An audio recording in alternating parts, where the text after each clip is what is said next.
Top five, top five, top five. Yeah, girl, you ready to do this? You ready to count this thing down? We're doing the top five, her. Yeah, let's set it off with 1, 2,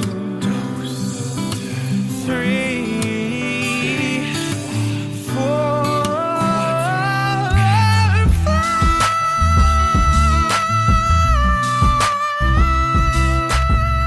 Hello, warriors of the Pod Cavern. Welcome back to another episode of Ranked Top 5 Lists of Stuff That Don't Matter. I'm your host, Tuong La, swinging my big old pointy object to you, around you, through you, and into your ear holes. That's right. We're back, ready to rank some things. And this topic, oh boy, I'm excited for it because I feel like we've been planning this for a little while. It got delayed a week, and then I got to think about this topic like even longer, and I'm just ready to really get nerdy with it. So before I introduce what the topic is, I have to introduce my first guest.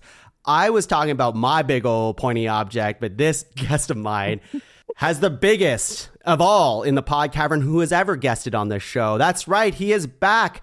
Big Dick Godelie himself, Justin Godelie, everyone. Hello. Yes, I have returned to the Pod Cavern. Yeah, the legend continues. The legend continues. I love this. It's just a continuing bit. You got me really excited. You started talking about swinging around your big, long, pointy thing and going into me and stuff. And I was like, oh, I'm going to need a moment to cool down. So I'm very excited to be here. And I'm excited even more that you're here. I'm so excited to talk about big, long, pointy things. I can't wait. It's going to be great. Yeah, you always talk about how you have to use 2 hands to lift yours. Yeah, it's very heavy. Very heavy. Yeah. It's mythical. Justin, can you introduce the next guest for me? Yeah, so, they call me Big Dick Godelie, and the next individual that I'm going to introduce, he's not Big Dick Godelie, but he's got the biggest balls I've ever seen. It's Big Ball Jordan Godelie. Welcome, my brother, to the Pod Cavern. Thank you. I don't know what to do with that. Neither does anybody. Yeah. Anybody sees those, they're like, what do I do with these? Yeah, I was like, oh, God. The elusive What do you want me to do with that other Godelie, Jordan Yes. Godelie. Yeah. We have not had a third Godelie enter the Pod Cavern before. It was Justin, then Shannon, Big V Godelie. Right. Now we have Big B Godelie. Jordan, so happy to have you here for your first ranking ever. Justin says a lot about you, mostly how you would be great on this specific topic, which we won't say yet. But excited to have you in the Pod Cavern. Yeah, this is awesome. It like you said earlier, got delayed a week, but I think the week was good because it gave me time to like refine my choices a little bit. you know? Yeah. So, and it's amazing what all of a sudden you're like, no, that could work. No, that could work. No, that could work. And you're trying to think of only 3. It's how she goes on this cast. Excited to hear your nominations. But Jordan, before we get started, you have to introduce the final guest, the final boss of the Pod Cavern here. Of course. The final Godly brother. Well, I'm not sure about his pointy things or balls, but Tom is our 4th member today. Tom Zalatnai, how are you doing, my friend? I am good. I'm ready to talk about sharp, long, pointy things. I know. As a food podcaster and a veteran of Ranked, what better place for me than the episode where we rank different types of skewers? Oh God, this is Very okay. good. This is funny to me because yes, Justin and Tom have separately been on the podcast many times together, but like separately, but on this podcast. And it's usually when one of these guests are in the Pod Cavern where things just immediately get horny. I know I set the precedent right away, but 2 horny guests together, and then Jordan, who was a little shy when Justin talked about his big balls. So we'll see. You just gotta play with them a little bit, and then it's just like engorge. Opens up a little bit. Yeah. Also, I messed up your name a little bit, Tom, when I said Tom Zalatnai, but I think that actually works for this podcast, I wasn't gonna correct you on it.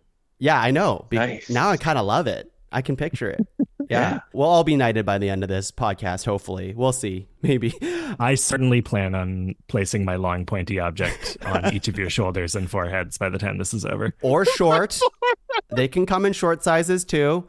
Everyone, why are we talking so much about long, pointy, everythings and swinging things around? Usually it's about dicks, but this time it's actually about swords. We're talking about swords today, fictional swords. Schwing, schwing, yeah, yeah, yeah. Schlork, schlork.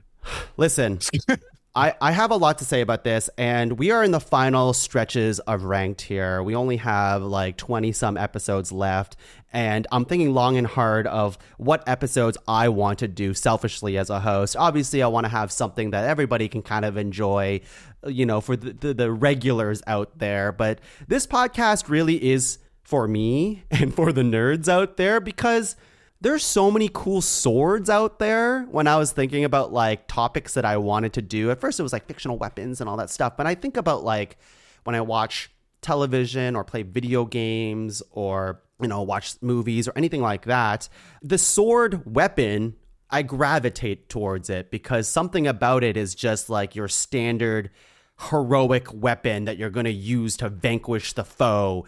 And I don't know. It's just endlessly cool to me. What do you all think about that? The heroic thing, 100%. Like right there, I'm going for a sword in, you know, video game, or if I don't know, that's my character's main melee weapon, because there's nothing more heroic and there's nothing more like brave about like running into a battle just with like a long piece of metal. Like, you know what I mean? Like, Totally. Yeah. I don't know. It's way more badass than guns. Like way more badass than So guns. much cooler. 100%. Truly, fuck It's guns. so much cooler. Fuck Guns. No, we would never do top 5 fictional. Well, fictional guns would be kind of cool, but we wouldn't do guns.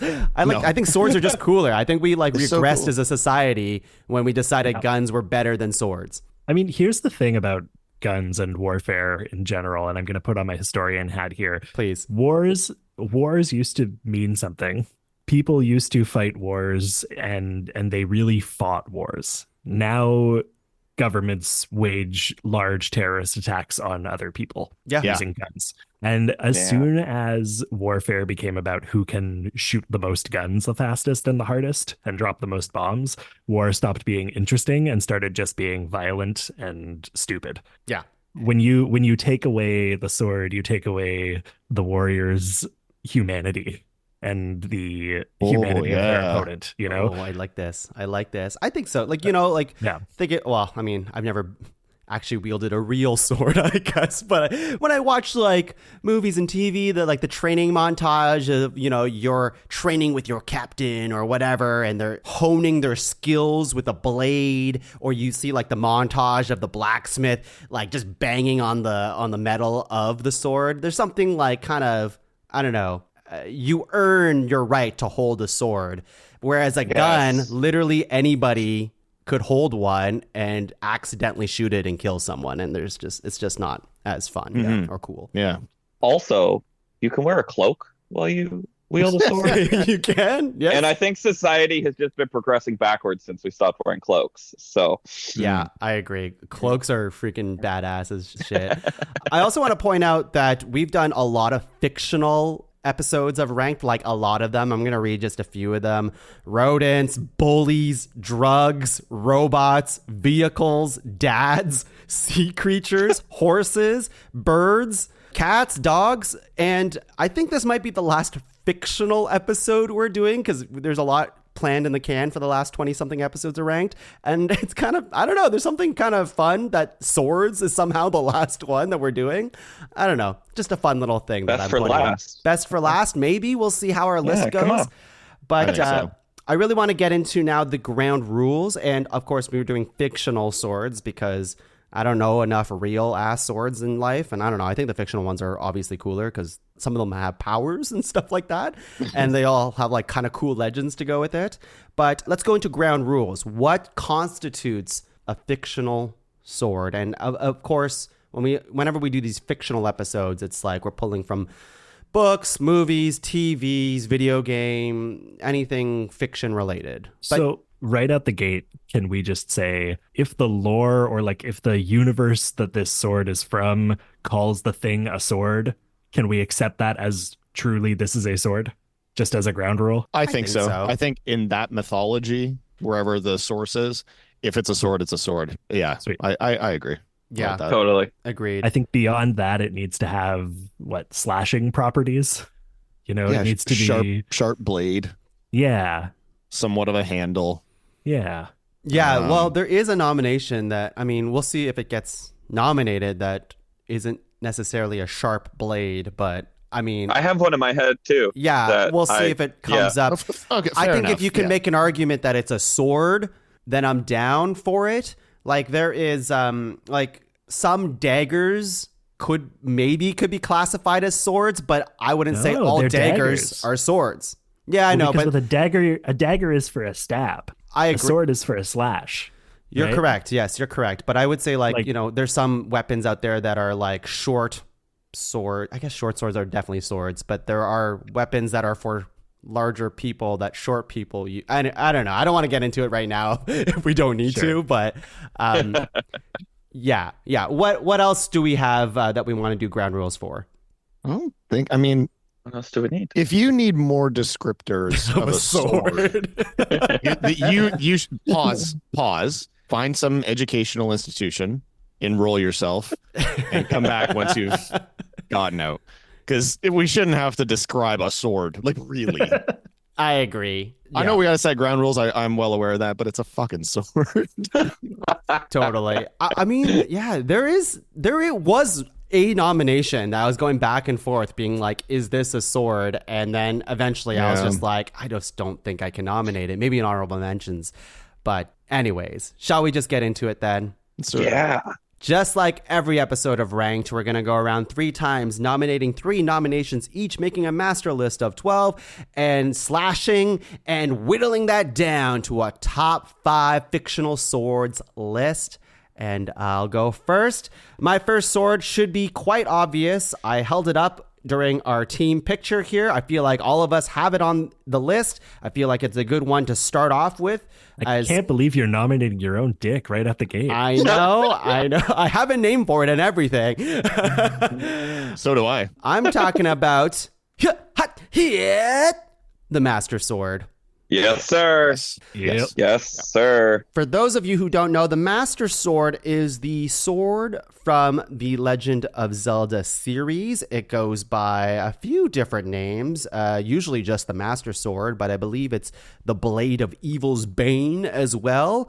And at one point, it was like the Goddess Sword or something like that in the video game Skyward Sword before. Anyways, it doesn't matter. I won't give you the history of the Skyward Sword, but it is probably one of the most iconic swords in fiction. And I guess this Definitely is video games. Definitely video games. For sure. at the very Yeah. least. Yeah. Absolutely. This is actually something I want to bring up maybe in the ground rules that I just remembered, is that I think like when we're ranking fictional swords, obviously it's super subjective and it's what we like and stuff like that. But I don't think it's always the most powerful sword that is going to make our top 5 or determine its ranking.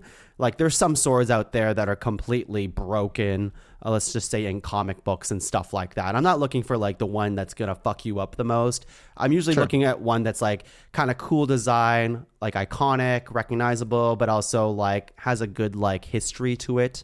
Whether that's in universe or outside. And I think the Master Sword really kind of brings that all together because it does have a rich history in the Legend of Zelda series. It's in every single Zelda game. That's what you're working towards, to be able to defeat Ganondorf. It's like a symbol of heroism for Link as he picks it up and he needs enough hearts to usually lift it out of the pedestal there. Sometimes it helps him like determine how he time travels between being a young version of himself and an adult version of himself. And if you're at full power, guess what, baby? That thing shoots laser beams. Well, either a laser beam or like a cool laser slash kind of thing. Yeah. Yeah. The Master Sword. What do you guys have to say about that? It's Love just, I mean, I think it's pretty telling that we guaranteed we all have it on our list. And I feel like if either of us were going first, it probably would have been our first nomination. Yeah. I can't say that 100%, but I feel like it just is. It's so iconic. It's so well known, and not even nerddom, but just in video games in general. There's a reason you've chosen it first. 100%. Good thing I got backups. Oh yeah.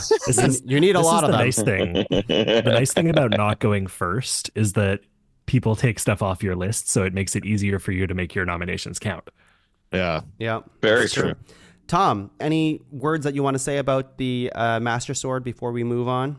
it was the first sword on my list. So Yeah, thanks okay. for thanks for making my life a little easier. My little small story that I'll say is my first Comic-Con ever. I immediately, when I walked in, I went and I saw like the Master Sword replica, the one that I held for our picture here. I bought that and the Hylian shield, and they were too heavy, so I had to bring it to my car like almost immediately, and then I went home. So I didn't like I didn't explore Comic-Con at all before buying the thing. I just saw it and I'm like, that's amazing. First Comic-Con ever. I need to buy the nerd shit. And then so I don't know what Comic-Con's about, I guess. I think you made the right call. Yeah. I got what I wanted. You had to get it home. You had to put on your cloak, run around the woods a little bit, and find a place to put that thing up. I get it. And then do the spin slash and then like break a bunch of vases. Justin, what do you got as your first nomination? So maybe surprisingly, this one that I'm about to nominate was actually the first one I put down on my list. Master Sword was second. And it's Excalibur from Arthurian legend. Mm-hmm. Oh, That from was Sonic and the Black Knight. Yeah. Oh my god. Yeah, Yeah. that one. Jordan's fucked. So I think it's probably the best known sword in like the English speaking world. Probably. I think if you say the word Excalibur, I think probably my 88-year-old grandmother probably knows what Excalibur is if I were to say it. Probably. Yeah, and just a little backstory. It's, in many Arthurian legends, it's embedded in an anvil, not actually a stone, but like an anvil, and could only be removed by the, quote, true king. Arthur comes along, takes out the sword, and so the legends kind of continue. There's other versions where the Lady of the Lake gives Excalibur to Arthur after he's already king.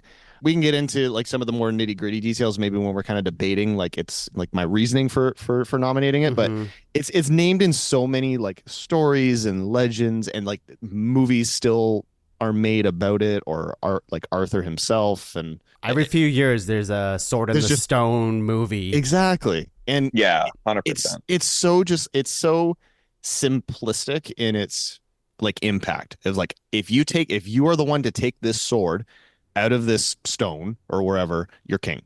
Like what a simple... who should hold the hammer of Excalibur shall be Thor. And obviously there's parallels to like Norse stories and stuff. Like you could argue, I'm sure historians have argued like around like the original story for that, but it's just so simple and so interesting. And I think that's one of the reasons why it's stayed around for so long, right? So that's my nomination. Well, and like as a teen, I was like full into Excalibur and King Arthur, and I remember being like somewhere between 10 and 13 and it being so part of like culture that I was surprised that it wasn't real. Like I remember finding out that King Arthur wasn't a person in the way that the story is depicted, and it's so in culture, you just sort of accepted it at 10 that it was a thing. And it wasn't, and my mind was blown.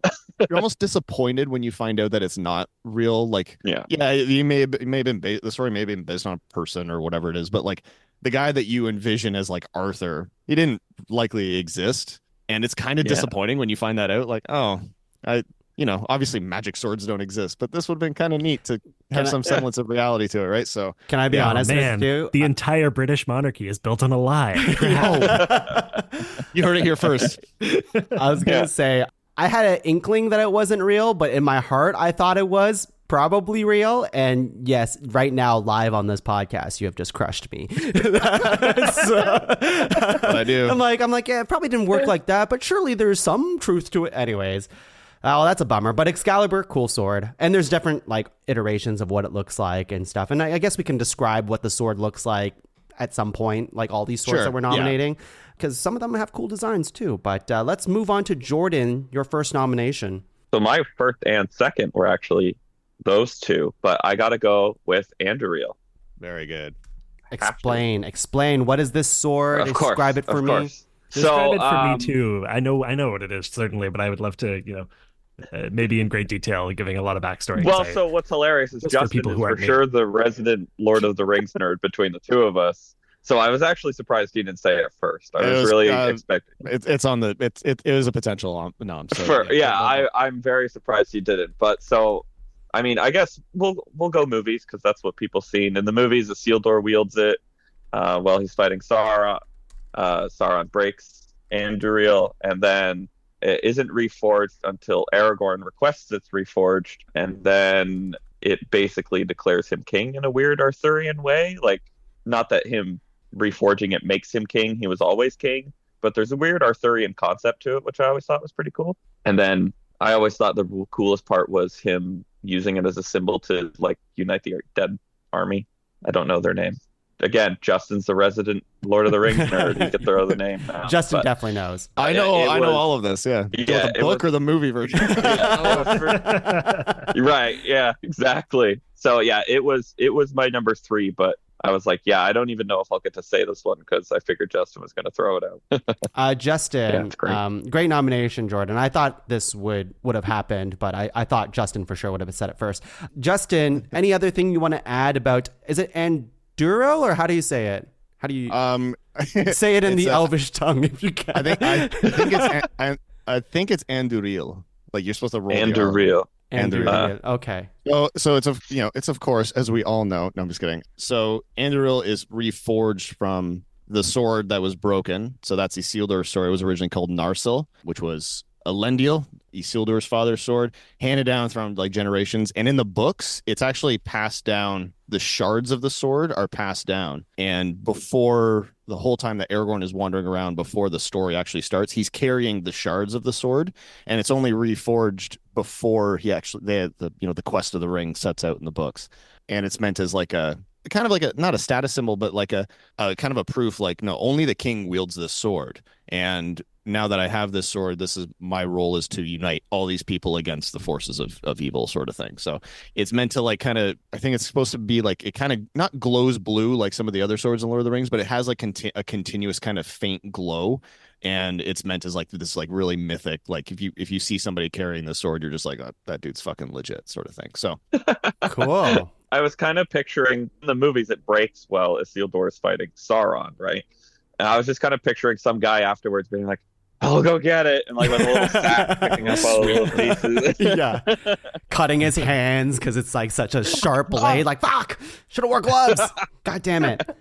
Anduril. Anduril. Okay. Yeah, I'm going to keep fucking that up. Tom, what is your first nomination here? All right. So I'm going to take it in a slightly different direction here, and I'm going to go for a sword that does not have any real lore attached to it, whose value as a sword is based entirely on its function, whose appearance has changed a little bit over the years, but whose ability to be absolutely kick-ass and turn the tide in a battle has never changed. A sword who truly needs no lore, frankly. And that is the beam sword from Super Smash Brothers. Yes. Jesus. Oh my god. Oh my God. I'm sorry. I was racking my brain. Like, what the fuck? Like, what is he talking about? Like, what have I What a good missed? addition. But oh my god, that's amazing. So for anyone who doesn't know, Super Smash Brothers is a long-standing series of fighting games on various Nintendo consoles that dates back to like, I think 1999 might have been the first one on the N64. Various Nintendo characters from various Nintendo franchises duke it out in, fist fights and other things. And there are a lot of items in the game that you can pick up, most of them from existing video game franchises, and then also inexplicably basically a lightsaber. And so the beam sword very early on established itself as, that's a cool sword.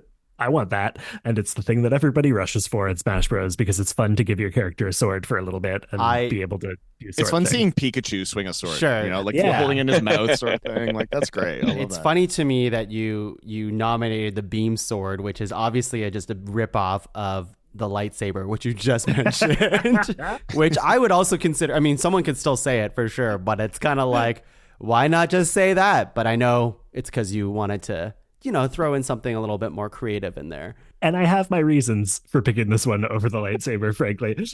Interesting. Well, we'll see if I don't know if I should get into them or not. No, because it might happen. It might happen. I mean, I know we're getting ahead of ourselves, but someone may say it because I could see it as well. But I think it's really funny that your first nomination is the beam sword, sword with no history except for being an item in Super Smash Brothers. I'd love to see the video of us all reacting as soon as as soon as Tom says it, and we're all just like, what the shit? Yeah, like I want to see that. That's amazing. So here's my justification here. I think like it is obviously if we're talking about fictional swords, a lot of them are going to have really cool backstories, right? And a lot of them are going to have cool stories around them. I think there is something to be said about something that just exists as itself and doesn't need to have any sort of backstory attached to it, right? Because if you ask someone like, oh, what's your favorite weapon in Smash Bros? If they don't say like Pokeball, they're probably going to say the beam sword. Because what other fucking weapons can you remember from Smash Bros off the top of your head? The hammer, I guess. Yep. Gun. Yep. The gun, the laser, the laser Oh my God, thing. top 5 guns. Amazing. Well, let's move on to round two of nominations here. I have just a ton of swords here. I think I'm going to go with this one, though. There is many iconic swords in the world of Final Fantasy, okay? Video game series famous for just iconic swords, let's just say. And there is a very obvious sword that I could be nominating right now because of how iconic it is. If people think it's probably the first sword you think of if I say the word Final Fantasy and you know what that franchise is. But I am not going with that sword in the spirit of Tom throwing curveballs and saying no to the patriarchy, I guess. And instead, I'm going to go with something that I find just more interesting than something that may just be a big ass sword. This is a big ass sword, but something that makes it more interesting. And I'm going to post a picture in our Zoom chat right now. Oh, here we go. This, everyone, is the gun blade. Yeah.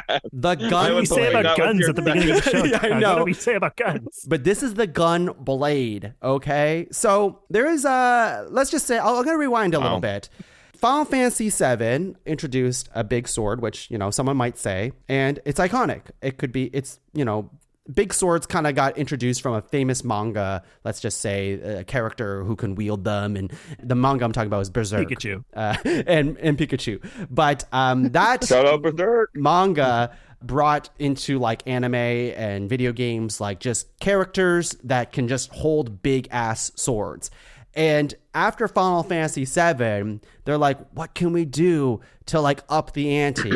Here comes Final Fantasy VIII, which is not nearly one of my favorite Final Fantasy games, but immediately recognizable because the main character, emo dude, has like kind of a leather but kind of like furry jacket a bit, a little scar on his face. His name's Squall. Carries around this blade called the Gun Blade, which is hilarious. Look it up. It's a giant sword.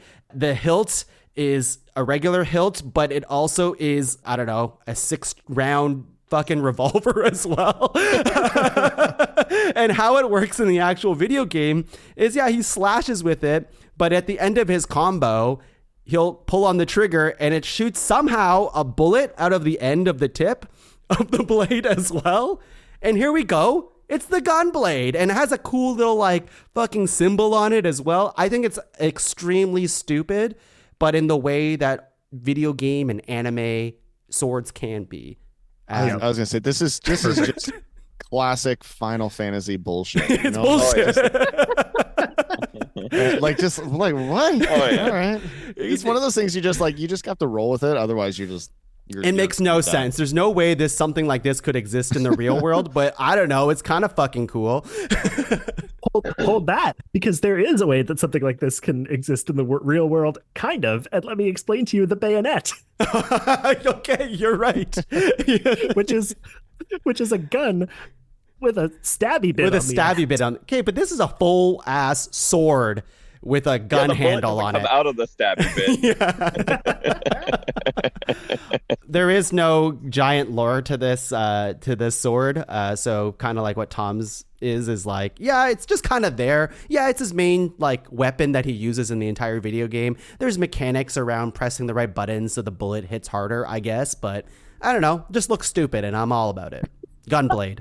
All right, well, let's move on to Justin's nomination. I love the previous 2 noms of having essentially no lore. I love it so much. I am going to continue with the lore heavy shit because that's what I've got.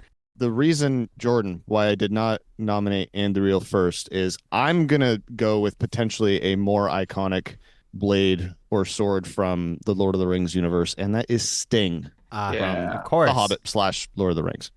Now, it's named Sting by Bilbo in The Hobbit, but in the lore, it was made like 6,000 years before that in an elven city for like an elven prince. And he carries Sting on his journey. He gets the sword pretty early on, actually, in the story, and he uses it in the Misty Mountains where he finds the One Ring. He fights spiders in Mirkwood. He fights in the Battle of the Five Armies and takes it back home with him. And then later on, Lord of the Rings entrusts it to Frodo, and who then carries it, and sometimes Sam does as well in the Lord of the Rings. It's just, to me, it's such an iconic sword from literature. And it's one that I like that it first appears in The Hobbit, which is very much like not originally intended to be, but very much is like a children's story. And it kind of carries on to this much more like epic, serious story in The Lord of the Rings. I like that it glows blue when there's orcs are close. So it's kind of like a magical element to it. I think that's really fun. And the way that it's been made, at least in the movies, it's just a really sick looking blade. It's like a leaf shaped, gentle, like kind of curving edges and whatnot. If you were to give the sword to like a man, it would be a pretty small little thing, but for a hobbit, it's a perfect sword size, which I know we're kind of going a little bit of what we talked about at the very beginning. That's kind of what Tom I was said, like, alluding to earlier. But it's a short sword, right? Like it's an elven it's a short sword, but for a Yeah. hobbit, it's a regular sword, right? It's a regular sword for a hobbit. So I think we're okay there. Scale is important here. Yeah. Yeah. Exactly. And that's my argument. It's like think of the scale. Think of the hobbits. Yeah, like Aragorn has a dagger, and it would be a lot smaller than Sting. Oh yes. Like Aragorn's like famous dagger would be much smaller than Sting, so I would say that makes Sting a short sword. Yeah, I would agree with that. Yeah, I love the sword. I love its iconography in the movies. I love that it just stays with our main characters throughout like 4 different books. It's kind of cool. I love it. Yeah, that's kind of the sword I think about when I think of Lord of the Rings. But I grew up reading The Hobbit as well, so I always thought the idea of a glowy sword was just kind of cool, I guess.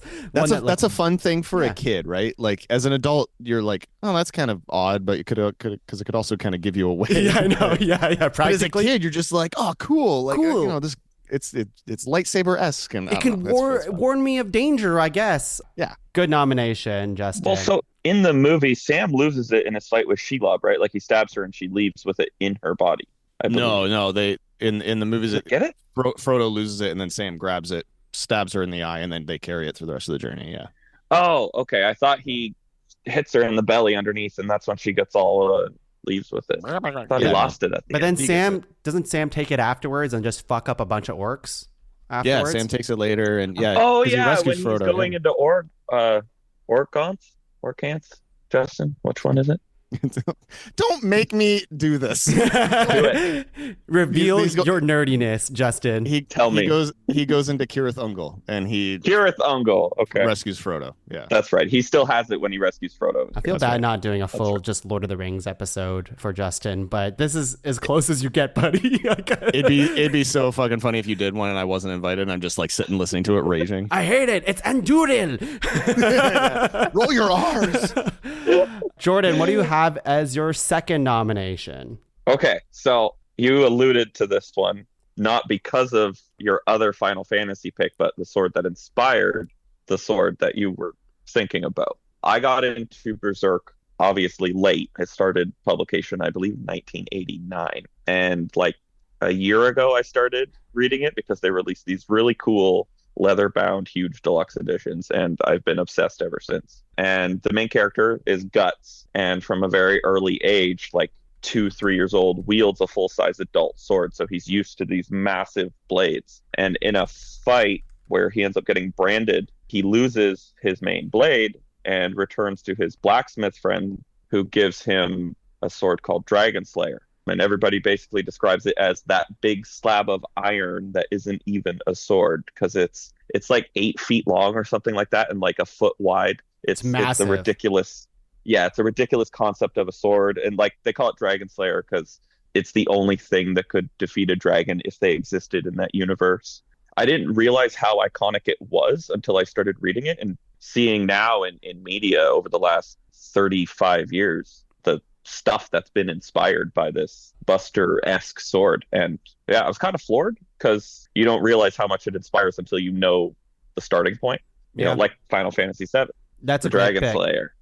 Do you know? I don't. I know a lot about Berserk, but I've never actually read it or watched it myself. But do you know if that sword has a history besides having like just be a big slab of iron that he carries around? I'm not entirely caught up like to the end of where the series is, but from as far as I know, Berserk, after he's branded and runs away with his main gal, they end up in the mountains at this blacksmith of a friend he knows, and it just happens to be there. Like the blacksmith made it for somebody years ago. Like he's this old man who now constructs these blades. And he's like, yeah, nobody could ever use it. Like you can't do anything with it because it's gigantic. And it just sat against a wall for 30 odd years. And then Guts comes along and probably kills a demon trying to attack them or something like that. But if there's more to it than that, I haven't gotten to that point. But they basically are just like, yeah, here it is. Yeah, I think the iconicism of that specific sword is what I was talking about earlier, that it's what started this whole giant sword kind of thing where, anybody can basically one hand or two hand giant chunks of metal, and it's not realistic, but it's fucking cool. And Berserk started it all, and I think that's really cool. And like certainly the influence onto Final Fantasy was really good. And without the Dragon Slayer, we don't get the Buster Sword, and certainly not the Gunblade. So we have Berserk to thank for the Gunblade, right?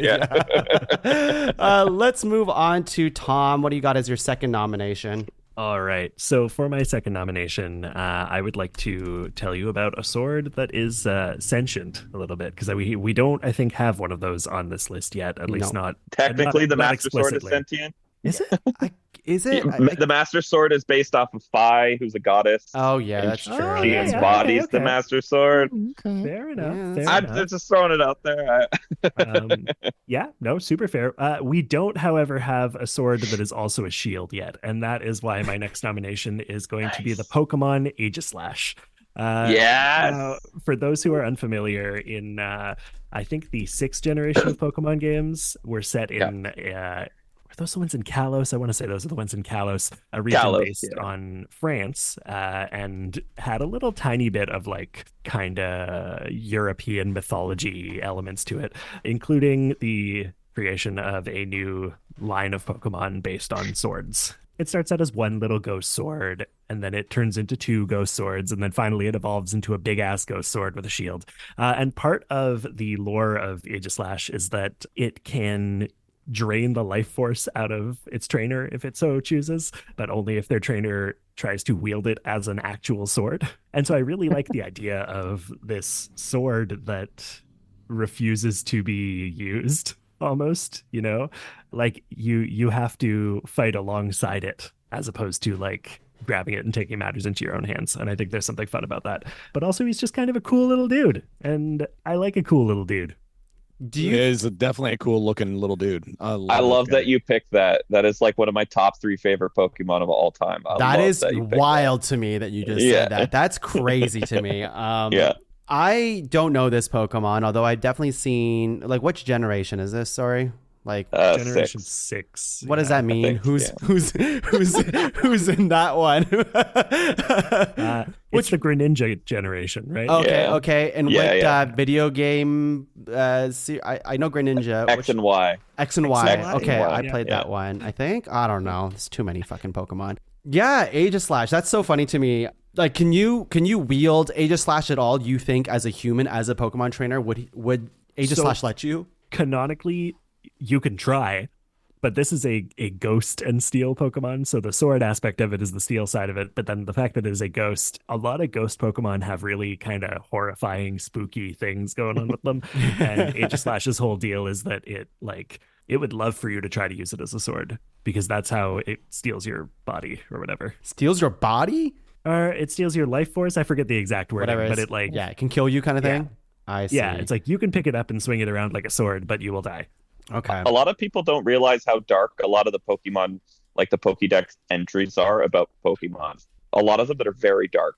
Yeah, I believe that. I believe they gotta fuck up this kids cartoon a little bit. Justin, I assume you don't know who Aegislash is like me, but maybe I'm assuming wrong. But what do you think your first impression of this thing is? When Tom said it, I thought his mic cut out. I didn't. I was like, that's not a word.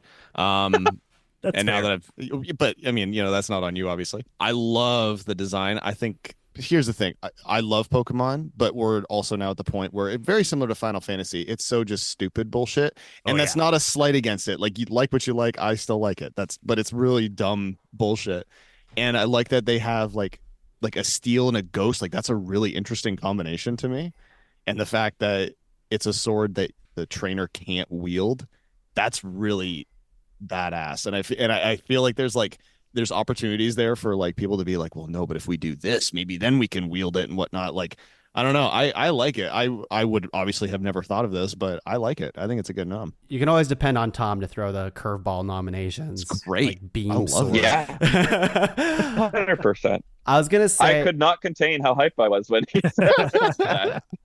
I'll save my thoughts on Aegislash for later, but let's move on to our final round of nominations here. Final round of nominations. This is kind of crazy because there's a lot. And I feel like today, if you asked me last week, I wouldn't have nominated this, but I feel like I need to, in the spirit of just weird looking swords. Like this very visual sword for this audio medium here that I have to share. But I did a video game sword. I did 2 video game swords. And why shouldn't I just end with another video game sword? Usually I like to go a little bit of everything from comic books, something from Marvel perhaps, or like, from TV or movie. It doesn't matter. I'm in a video game mood lately. And when I think of, it's probably because like in video games, you are actually the player who has agency, who is using the weapon. So it actually makes me feel like I'm using the weapon in some way, right? So when I think of iconic video game swords, I also think of, silly stuff like Final Fantasy and whatever. But this one here has a special place in my heart because, gosh, what is there to say about it except fucking Mickey Mouse uses it? I am talking about Kingdom Hearts Keyblade. It's a giant fucking key. God damn. We're just speaking of dumb bullshit. Sorry. But I'll say here, okay, so first of all, yes, it's kind of dumb. People who don't know, Kingdom Hearts is a very famous video game series, which is, if you want nonsensical bullshit, it has a lot of it. Like a lot. You just don't understand what's happening, but you kind of like it anyways because it's a fusion of Square Enix stuff, so like Final Fantasy stuff, but mainly Disney. So you're going out to like, friggin' Agrabah or like, Atlantis or Olympus, and you're going to all these like Disney places, and you're playing a spiky haired character, very anime character with big kind of Mickey Mouse shoes, and all of the, let's say, chosen ones, Keyblade wielders, have a Keyblade, and it's just like a giant key with a really fun hilt kind of thing that's going on. I'm going to send a picture to the chat here of all the different types of Keyblades. Now, the original Keyblade is pretty simple. It's, it just looks like a regular key. But as you start upgrading your Keyblade through these games, they look fucking sick. Yeah. They look cool. And they make you do all sorts of cool anime stuff. Now, in the Kingdom Hearts world, the Keyblade has all sorts of properties, so there is a history to it. It is probably the most, it's confusing, but it makes probably more sense than the actual story itself, I guess. So the Keyblade serves as a weapon, obviously. It also can like lock or unlock people's hearts, and also lock and unlock the worlds, like the heart of the worlds that they're going to. It has magical properties. Obviously, there's like specialty keychains that give it specialty powers. There's a whole light and darkness type of thing. But here's the kind of fun thing about Keyblades is that they have this like almost, I want to say Star Wars quality to it, but I'm not going to go there exactly. But you can summon your Keyblade out of nowhere. Like if you're a Keyblade holder, you can just be kind of just We could just be talking. We could be doing this podcast right now. Oh my God, there's danger behind me. I just have to like kind of just swipe my hand and boom, the Keyblade is already in my hand and I'm already fucking shit up. The Keyblade, everyone. I love the idea of a key that you can summon out of nowhere. Like, wouldn't that be extremely convenient when you get Oh, locked out of man. your house? I would love that so much. Yeah, but it comes was in a actually giant on blade. my list. I love It was on Keyblade. my list to save as like an honorable mention, mostly because I don't know anything about it. I just know it's iconic. It is iconic. You know, I am 34 years old. I do love nerd shit. I don't go to Comic-Con anymore. But if I did see a Keyblade that was just sitting around one of the booths and someone's like, you know, just a measly $200, I would spend it. I would spend it on that. I understand. I totally get Pretty that. freaking cool. Yeah, I get it. Yeah. Justin, what do you think of Keyblades? I know you think they're stupid, which you should, but Well, first of all, I need to clarify when I say anything on here is dumb bullshit. Like I don't. It's said with love. Like Of course. everything that we're talking about here is kind of dumb bullshit. It's just. I don't want anybody to be like that guy's kind of an asshole. I am, but not. Because I admittedly did like some Googling before, you know, when we were going to do this topic, and the Keyblade kept on fucking coming up, and I don't know anything about Kingdom Hearts, so I'm Yeah. like, this is stupid, and it's still kind of silly. But this photo of you that you've sent of like the different variations, they look cool, right? they look really cool. Like there's one that I don't know, there's like lightning bolts coming out of it. There's one that looks like made out of bones, and then there's this weird one with like just a rose at the end. Like Yeah, guess doesn't make what? any Those are goddamn all sense. based on fucking Disney properties. You're just talking about like Beauty and the Beast there. That's the Beauty and the Beast Keyblade. We have the Hercules Keyblade, and then they have like, you know, their own specialty ones. Now, I want to like point out that Mickey Mouse himself has been in a lot of properties, but never has he been cooler than holding a Keyblade, man. And I'm sending some pictures to the chat right now of him pretty cool. kind of kicking ass. Like he literally is like the king in this universe, obviously. And he actually fights people and kills like giant mobs of darkness. And he has to seal them away with the key. Yeah, while sounding like Mickey Mouse. Yeah. Oh, the Keyblade, everyone. Let's go. Yuck 'em up. And yes, Goofy and Donald are in this game too, and they're part of your party. I was just gonna say, even the names of some of the Kingdom Hearts games are dumb as shit. There's one that's like Kingdom Hearts 358 and a third day, or And a half. I'm gonna get that wrong, but yeah, and a half, and it's like what? Yeah. And everybody has to wear a lot of zippers in any Square Enix universe game. I don't know what they have in their pockets, but they all wear a lot of zippers. Yeah, Kingdom Hearts is notorious for having just a zillion offshoot games, and they all have pretty terrible names. But yes, let's move on to Justin, your final nomination. This is a tough one. I have a lot on my list still, and honestly, some of them I'm surprised weren't already nominated. I have another sword that's, you know, sentient at some point, but I don't think I can talk about it enough to like really sell it. You know what I mean? Yeah. I'm gonna go back to a book series from really my childhood, and I feel like Jordan in particular, we've talked about this book series in the past. It kind of got us into like more like teen and adult reading, and maybe you guys were the same when you were growing up. And I'm talking about the Redwall series.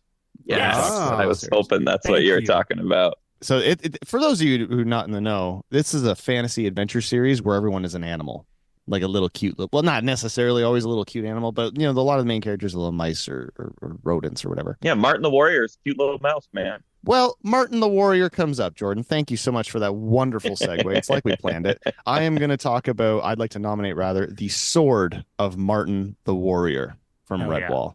I love that. Used by a succession of warriors to defend the Redwall Abbey. It's wielded by Martin the Warrior and, you know, numerous successors.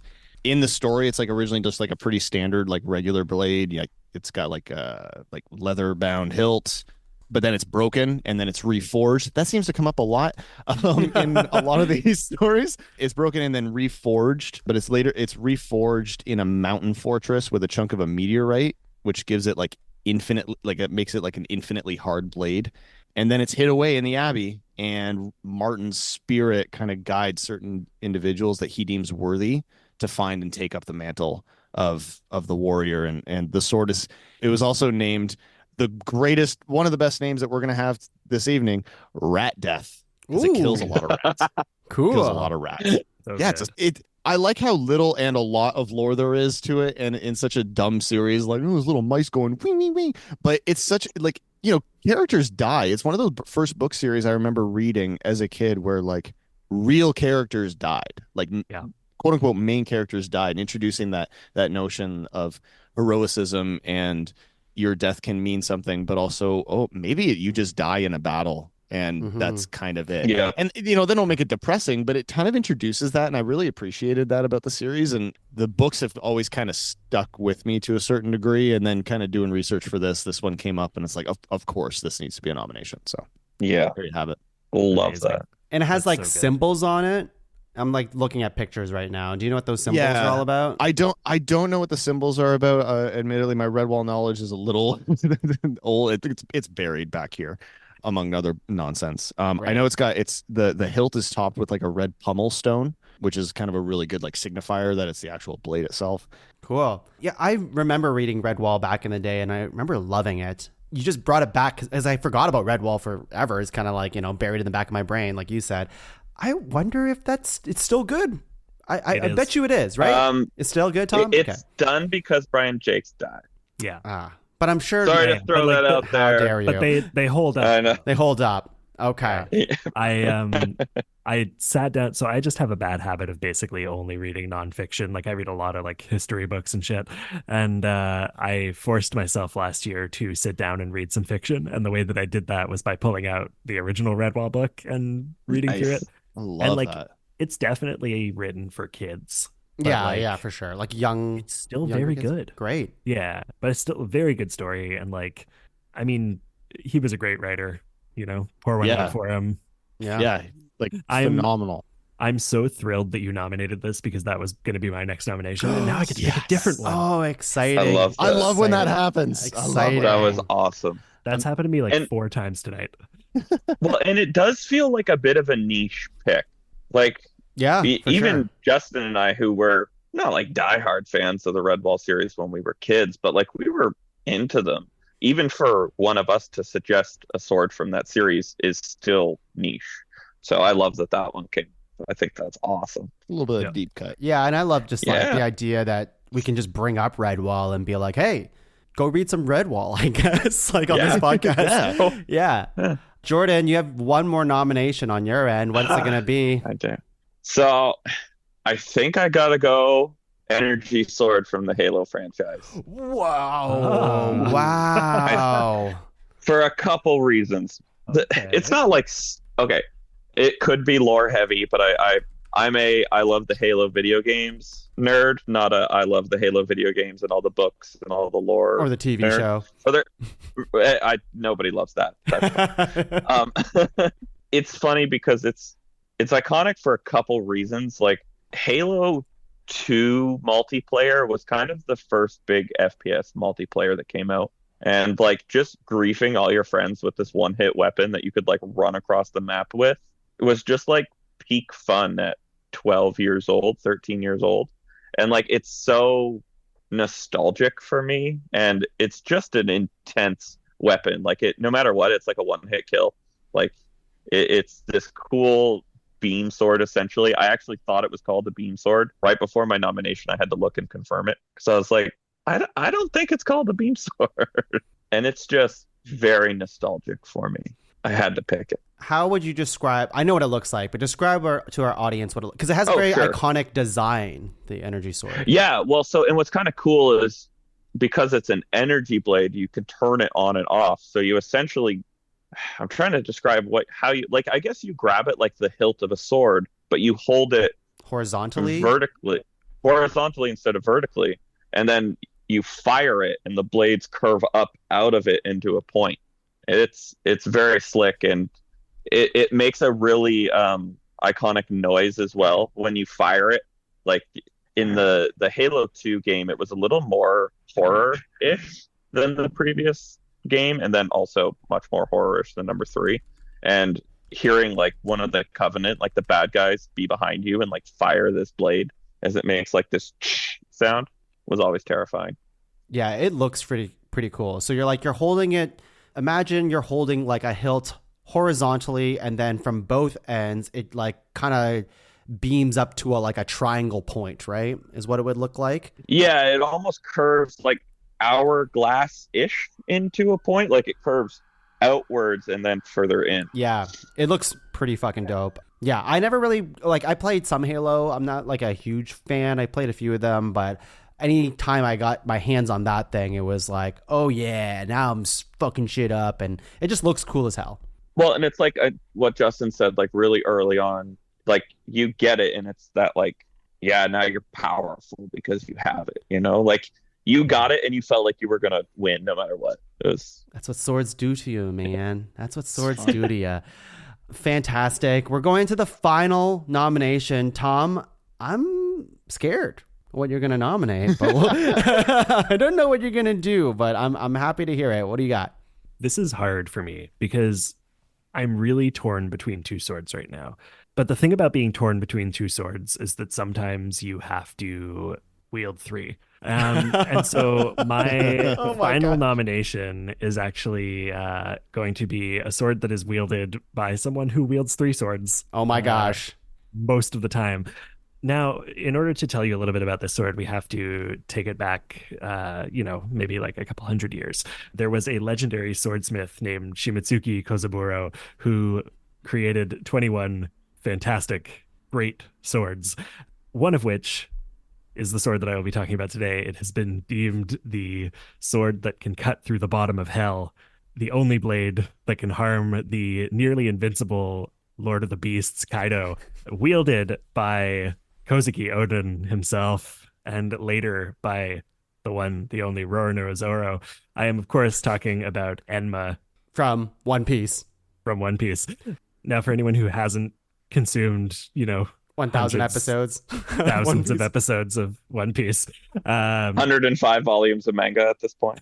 I am sad for you and happy for you simultaneously. Within the One Piece world, there is this power that certain people have that allows them to kind of put some of their life force into their weapons as they attack and make it more powerful, that they call armament hockey. Now, not everybody can do this. Not everybody can control this. And Enma, as a sort of cursed blade almost, can...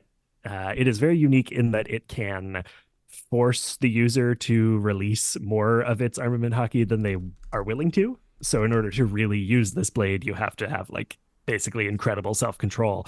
Using this blade without fully controlling it can lead to just catastrophic destruction and feats of incredible power. But then obviously also using it with full control of it can do those things as well. So it's just kind of one of these extremely powerful, very slick, very cool looking swords. Can cut mountains and a lot of things. Here's a picture. A lot of things. Here's a picture of said sword and said badass who's holding the sword. So I don't know anything about this at all, but I love the simplicity of this sword. At least just from this image. Like, I love that it's not like this fucking insane. I love how straightforward it is. That's love that really... it's not shaped like a key. I get it. I don't want to say that, right? Gun. There's no bullets coming out of it. No, I like how kind of classic it is. I don't know. That's really cool. It's a very sleek, elegant, simple sword, but it has a lot of darkness to it that kind of really only shines through when they're using it for things. Wow. Tom, obviously I'm very happy that you nominated it as someone who is crushing a lot of One Piece, and I have reached this arc where Enma is in, and as of this recording, I'm on episode 992, everyone. Oh my god. Yeah, now. Praise me. I am extremely sorry if I spoiled anything for you. You did not. You did not. No. I know Enma, but I don't know anything. Yeah. Anyways, we'll talk offline because I can talk One Piece forever because I have thoughts. It's fucking good, everyone. You haven't seen the part where he kills Luffy with it yet, right? No, I've not, unfortunately. All right. I think we got our 12 swords. This is insane that, we'll talk about in the second half, but I feel like there's a lot of omissions that, people are going to be angry at us about, which, as we always say, fuck you. Yeah, exactly. Thank you for listening, but fuck you. We didn't fucking ask you, I guess. Now you're getting how the show works, Jordan. But let's go ahead and take a break. We'll sheath our swords for now, but when we're back, we're going to draw them and rank top 5 fictional swords. We'll be back, everyone. Hey, what's going on? We are Pull the Plug Podcast with myself, Mrs. Godzilla. And me, Justin G. Myself, Justin Briner. And me, Sarah M. Pull the Plug Podcast, it's a place where music fans, pop culture nerds, and people who love dick jokes come together each week. A place of worship, if you will. Check us out at ptppodcast.com for all your dick needs. Top five. Hut, hoy! Hello, everyone. We are back. I just came back from unsheathing my sword, drawing it out. It sounded like you just came. Sorry. Yeah. That's what he said. That's what I said. I unsheathed my sword, and now I'll unsheath my weapon. Okay, well, listen, everyone. We have a list of fictional swords here. We have a beautiful, shiny, forged list of 12 swords, and we are ready to rank them. Now, before we get into it, I just want to address the elephant in the room here, which is nobody said lightsaber. And I think somebody is going to be mad out there. Somebody's going to be mad out there because, if you look at any swords list out there, lightsabers on there. I, for one, did not nominate it because, I feel like lightsabers always gets its due, especially on this podcast. Someone always says lightsaber something. Sure. But it didn't feel right. It didn't feel right is the main thing. To me, a sword, like we kind of pseudo-defined it at the beginning. And I'm sorry to cut you off, Tom. No, please. It's again, the handle and the metal shaft, right? Like I know it's a saber. I understand it's in the name, but like it just doesn't feel like a sword to me. Now, this is an interesting thing because I would say the same thing. And yet we have 2 energy weapons on this list that were just nominated. And I wonder what the difference is One between... of them is arguably a ripoff.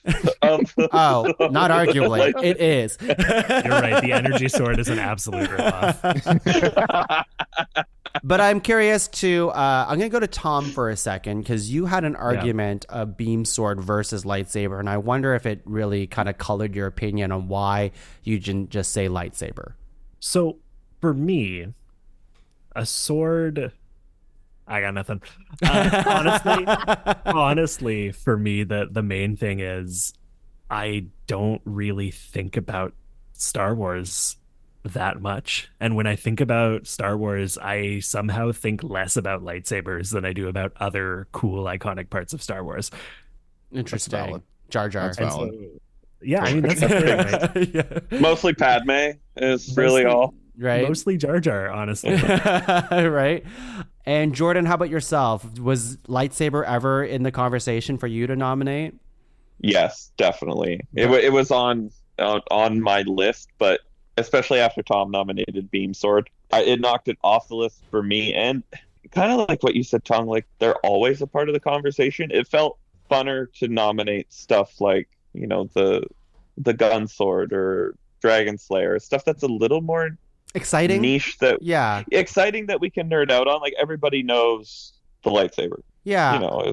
It's almost boring to talk. Not almost boring Yeah. to talk about No, a but it lightsaber. almost is. It almost is. And I think that's kind of why it wasn't nominated, So for the people out there, we addressed now officially why lightsaber isn't on this list. So don't come after us, okay? But we are going to say the official ranked pod cavern thing to say to those individuals to fuck off. Yeah, get fucked. Yeah, Get fucked. exactly. Fuck you. All right, great. Our reason was that it's boring, so it is what it is, I guess. I mean, I will say, like, it's cool as Smash Bros. That's all it is. I mean, that's arguable too. We will get into that. I will say, like, one more thing on lightsabers. I do think they're cool. Like, obviously, if I had one, it'd be cool as shit to have one and, like, take it out and do whatever. But I don't know.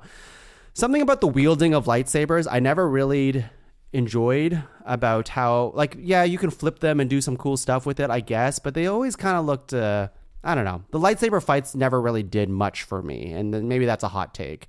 We'll get into it. I think there's like something more like when I think of swords, I love the idea of like freaking steel clashing, you know, instead of like, because a lightsaber is basically, and you can say the same thing about beam sword and the energy sword, which we'll get into, but like it's like a one-hit kill. It basically gets you right away. And I don't know, something's less impressive about it. It's closer to a gun in that way. But let's get into what our list of 12 is. We have the Master Sword from Legend of Zelda. We have Excalibur from Arthurian Legend. We have Sonic and the Black Knight. And Sonic and the Black Knight, which also Arthurian Legend. just as important. Terrible video game, by the way. We have Anduril from Lord of the Rings. We have Beam Sword from Super Smash Brothers. We have Gunblade. What else is there to say from Final Fantasy VIII? We have Sting from The Hobbit. Dragon Slayer from Berserk. Aegis Slash from Pokemon. Keyblade from Kingdom Hearts. The Sword of Martin the Warrior from Redwall. I wrote Redial here. That makes no sense. Then we have Energy Sword from Halo. Enma from One Piece. So what we're going to do is star nominations for further consideration here. So I'm going to go with Justin. Can you star a nomination that isn't one of your own? I am going to go with, oh boy.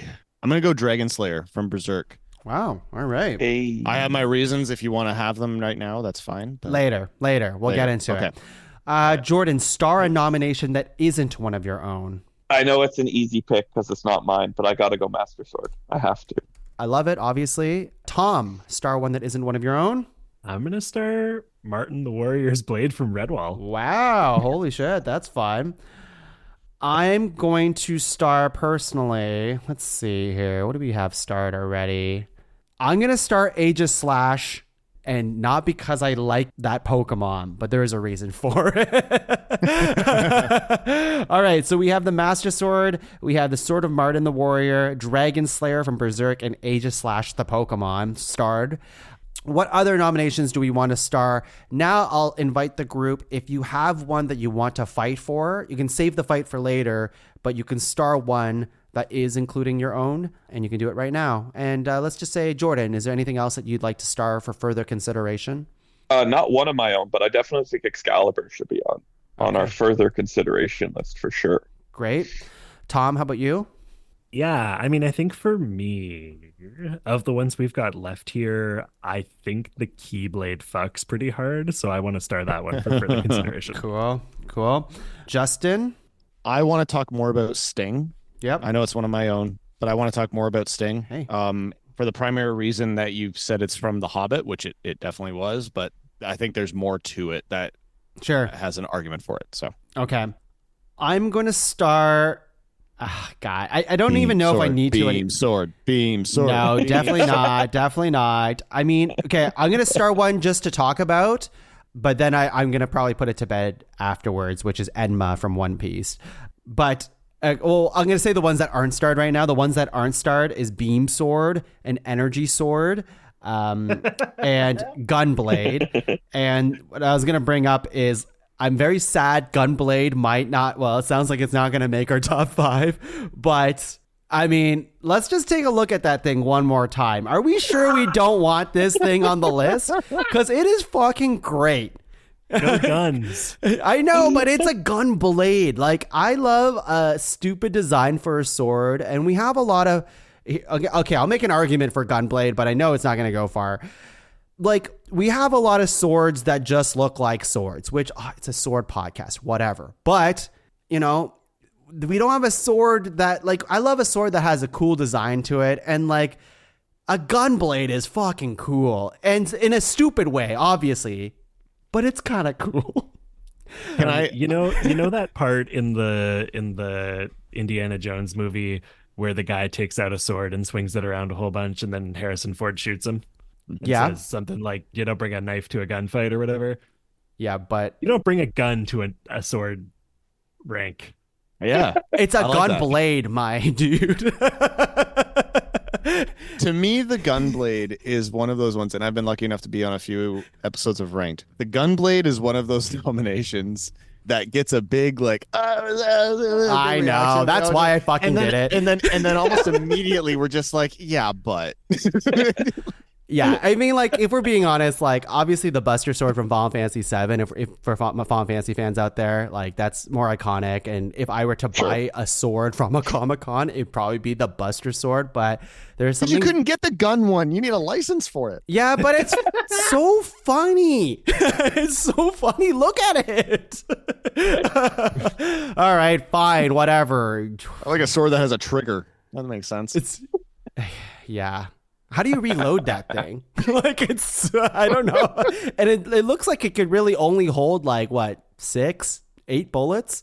Then you gotta like reload that thing. It's stupid. What happens if if a particularly good gun? Yeah. Yeah. What happens if when you're in a sword fight and the other sword that you're fighting like hits like the gun barrel or the gun, like whatever the canister? I don't think it can't because like the tip of the blade, I think, is where the barrel is. And when you're slashing, I guess you can't really stab with this blade because the stab is the barrel. I don't know. I don't pretend I actually know everything about the gun blade, except that it's the winner in my heart anyways. But yeah, let's move on here, I guess. Or unless Jordan, you want to say anything else about the gun blade here? I was silently yelling about Juniper being in Justin's lap, actually. That's what you're excited about, is the dog. I'm sorry. So my issue kind of about like the gun blade and then well, it's kind of the only one I don't know is I don't have any personal attachment to it. Like I haven't, besides actually Final Fantasy 15, which I loved, which may be a hot take, I haven't played a Final Fantasy game. I think that's fine. Like I think like you don't need to know. I mean, like a lot of us haven't watched One Piece or like, you know, played it, like whatever. We're just describing it. And if you look at it and you're like, that's kind of fun, then you can say if you like it or not. And I look at this thing and I'm like, wow, that's cool. If the NRA was just gun blades, I'd feel a lot better about it. You'd be an NRA supporter. I'd be a supporter for sure. Right now I'm not, because there's not enough sword in my NRA right now. Anyways, okay, let's move on. So I'm going to read the list that is starred right now, and then we're going to do locks. But for now, I'll just read the list as is. So we have the Master Sword, Keyblade, Excalibur, Sting, the Sword of Martin the Warrior, Dragon Slayer, Aegislash, and Enma. That's 8. And I'm sorry, I didn't actually mention Enduril. Are we okay with letting that go because Sting is starred, I assume? Yeah, that's kind of where I am. Personally. Okay, cool.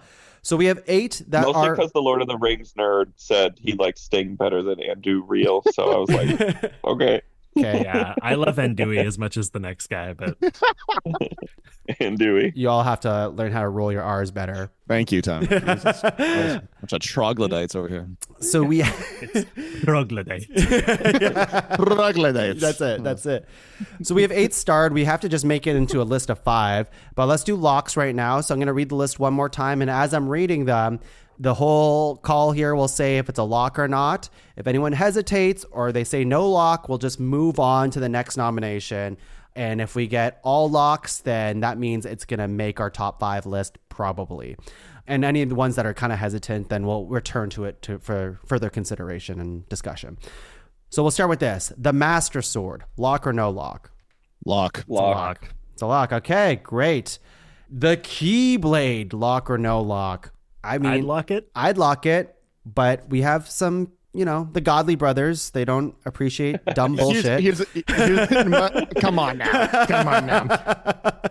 I was very like, fuck the Keyblade. You guys have started to not win me over, but I'm starting to see it. I'm not willing to lock it yet. That's but fine. We could have the conversation. That's all this. It's definitely not a no. Definitely not a no. Excalibur, lock or no lock? Lock. For me, this is a lock. I think that's a lock for me too. I'm into it. Sting, lock or no lock? I could see it. Personally. I could see it. Yeah, I would lock it. What do we got? Yeah. Tom's on the fence, so we'll move on. The Sword of Martin the Warrior, lock or no lock? Lock. I don't know. It's fine, because I'm going to say it. I care about it more than I care about a lot of the ones that are left, but I also don't really feel strongly that it needs to be locked. Okay, we'll just move on here. Dragon Slayer from Berserk, lock or no lock? I would lock it. I would lock this one as well. I'm cool with that. I would probably lock this as well for the argument of like its influence on later things. exactly. I think that's a big thing. We don't have a lot of arguments for a lot of these other swords for that reasoning, so I think that's a good one to take that place. Yeah, I mean, if there's no Gunblade, then Dragon Slayer is the next best thing. Naturally. Aegis Slash, the Pokemon, lock or no lock? I'd like the shit out of Aegis Slash. I would lock Aegis Slash every day. I mean, I wouldn't lock it, but I'm definitely open to hearing more of it, the conversation. I can't wait to hear people talk about it. Yeah. Okay, Yeah. we'll talk about it. And Enma from One Piece, lock or no lock? I would lock it. I would maybe lock it. I mean, I'm the one who started, but I was going to get into a conversation about it in a second. I know Justin and Jordan, you don't know it so much, so it's kind of hard for you to like get it. Hard for me to lock it right now. Yeah. So the reason why I'm going to get into Enma really quickly and the why I started in the first place is that there is a lot of swords that are not mentioned on this specific list, but you'll see in our honorable mentions that kind of fit a category that Enma kind of close enough has, let's just say, similarities to, and that is your cursed sword aspect. There's a lot of cursed swords in fiction, a lot of swords that are like, this is a very powerful blade, but it also will kill you, or like it will suck the souls of the dead, and like all this like dark grim stuff, or turn you into the freaking Lich King, for example. But there is nothing there. Yes, exactly. And that's an iconic sword for sure too. But like I'm looking at this list, and all of our swords are very like, they're not standard swords by no means, but there is not the cursed blade that is so popular in fiction. And the reason I would vote for something like an Enma is because it's the closest thing that has that quality to it, if that makes sense. Except maybe Aegis Slash, I guess. Yeah. I don't count that because it's a fucking Pokemon.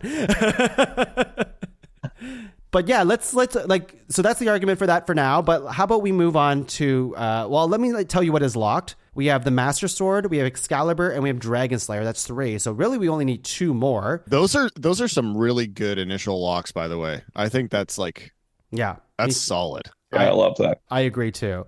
So now the ones that we have in contention is we have Keyblade, Sting, the Sword of Martin the Warrior, and Enma and Aegis Slash. So I feel like the one that had the most kind of fervor for, at least 2 out of the 4 of us anyways, was Aegis Slash. So I'm happy to hear the argument for it at this time. So where I'm at on Aegis Slash is we don't have, at the moment, we have 3 very cool, 2 very cool, pretty kind of standard ass swords in the Master Sword and Excalibur, and 1 very cool real big sword. These are important categories. We don't have anything really, really fucking out there yet. And that is where I think... Sentient sword. Yeah, I mean, that's the thing, right? Like, Aegis Slash is a sword, but it's also a living being and a ghost. You're right. And honestly, when you put it that way, it's kind of why I'm still entertaining it. Because like at first when I looked at Aegis Slash, because I forgot this was a Pokemon, to be honest, I was just like, what inanimate object is a Pokemon now? You know, when they made like fucking a garbage bag of Pokemon. And that's when I really started being like, what is Pokemon anymore?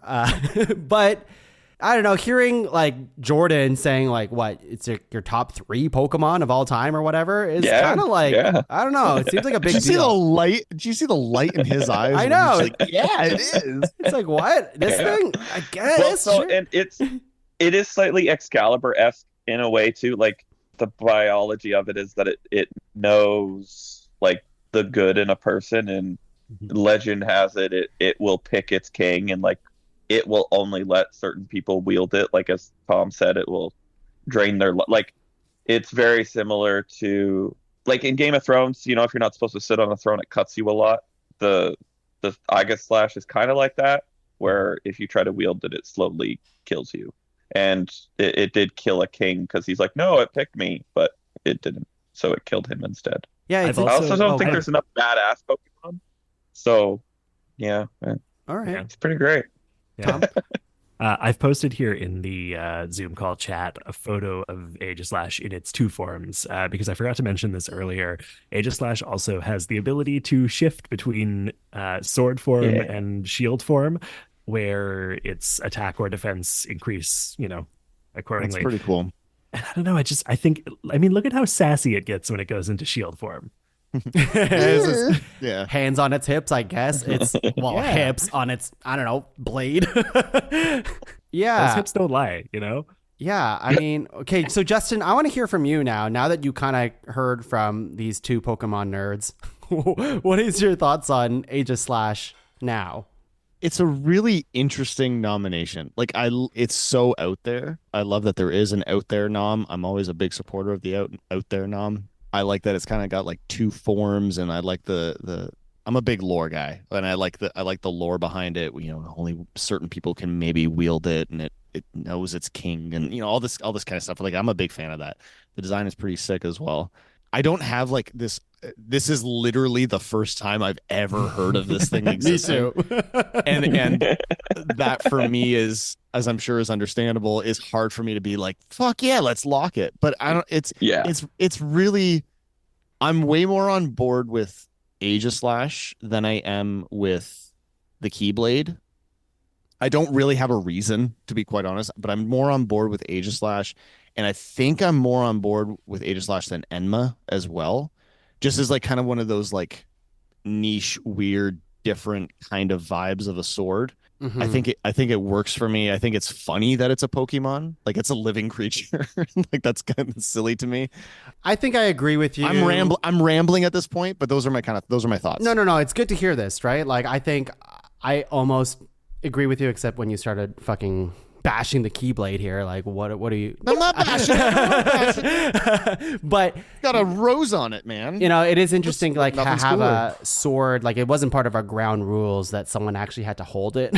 I guess. Like, I'm not sure if anyone's actually held Aegislash. I mean, maybe in the fucking legends or whatever. I've never seen someone hold a freaking Pokemon like that before. Like, is that violating the Pokemon at all? I don't know. What is the hilt made of? I don't know. Is that like, nobody just holds freaking Jinx around like that?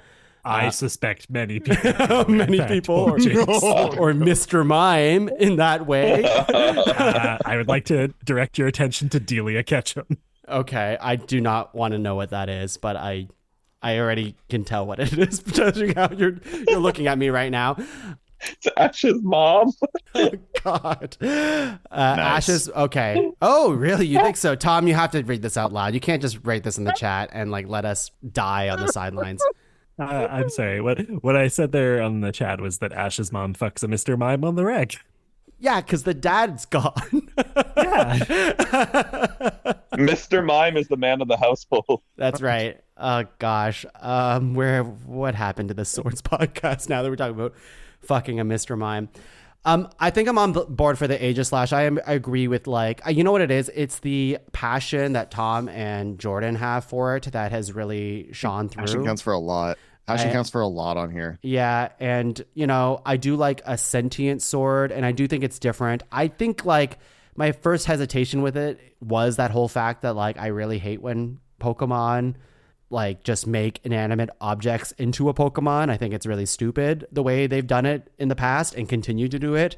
But, I keep looking at this sword that has a shield and has like one eyeball and it's kind of gold and flashy, and I'm coming around to it. So let's lock it. Yeah, I mean, Yeah. even like I don't have issues with the way that Pokemon turn objects into Pokemon, but I get it. But I feel like with this one specifically, the way they designed it is so creative that it doesn't bother me. The way that's why I'm coming around to it. Bother me, when they made like there's literally a set of keys. Like, this isn't. I know. That. That's what God, Pokemon's so frustrating. Or like that one that just looks like a heart, but it's like a fish with lips. Anyways. Oh, Love Disc. Don't come for Love Disc. I am going for Love Disc. Love Disc sucks. Okay. Top 5 most fucked up Pokemon. That's what I want. Top 5 Pokemon I want to kiss. I would Disc. Jinx. Right after Jinx. Okay, so we have one more sword that can make our top 5 here. I'm going to read the ones that are left. Keyblade, Sting, and Enma. I feel like as much as I made the argument for Enma and the Cursed Blade thing, there's just way more Cursed Blades out there that I would have nominated over Enma. I'm watching One Piece right now, and I'm at the part where they've introduced Enma, and they haven't done anything too crazy with it. So maybe that changes, Tom. I'm not sure. I don't want you to spoil it. Get ready. Okay, well, what do you think? Do you think it belongs on the final part of this list, or? No. Okay, well, that's enough. For me, like, if I'm being honest, I'm seeing the ones we've got left starred here that aren't locked are Sting, the Keyblade, Martin's Blade from Redwall, and Enma. And I think Enma is the weak link there for me. Okay, then let's cut. Yeah. Sting is the weak link for me, but I think I might lose that battle. Okay, whoa. Shots fired. Let's talk about. No shots fired. Wow. Yeah, I mean, you're the Lord of the Rings. You're the Lord of the Rings guy. We've established that throughout the entire podcast. Well, yes, I am, but as we've established, a lot of this is dumb and stupid. So let's, the shots fired.